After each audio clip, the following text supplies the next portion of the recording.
लो जी माशाल्लाह वड्डी गां चेक करो जर्सी फ्रीजियन एक पहले लगाई सी वो गई लाहौर। ए नाल वाली वड्डी गां माशाल्लाह बहुत अच्छी।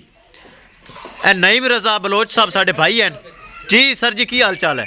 माशाल्लाह क्या बात है। गां लई दिल राजी होया? मैं ना दिल भी राजी होया ते भरावां दी मोहब्बत इतनी के सोच तू घणी। अगर मेरे इलाके दा कोई बंदा इन्हां कोल गां ले ते मेरे इतबार ते ले लेवे, कोई प्रॉब्लम बने तो मैं जी बहुत शुक्रिया ले चलो जी।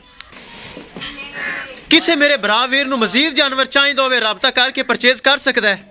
दोस्तों पाक पतन का हाउस चैनल बनाया भरावां वास्ते और अच्छे और मयारी जानवर जो कि दस्तयाब होंगे। यह चेक करो जा रही बहुत अच्छी चीज़, बड़े दुध वाली गाय माशाल्लाह। अल्लाह ताला भाई नईम रजा बलोच साहब ने नसीब करे।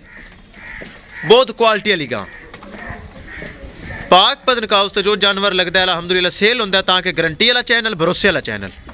लोकेशन दोस्तों दसदा जावां अड्डा बुंगा हयात तहसीलो जिला पाक पतन शरीफ।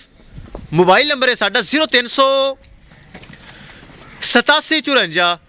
743 व्हाट्सअप नंबर भी यही है जी, लोकल नंबर भी यही है। विखाइए गड्डी नंबर। लो जी ए जा रही विखाइए गड्डी नंबर।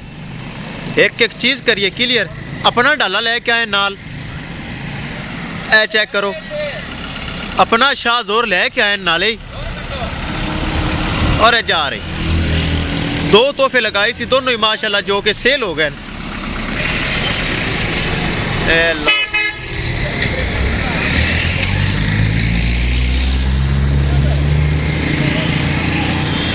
किसे मेरे भरा वीर नूं मजीद जानवर चाहिए तो राबता करके परचेज कर सकता है।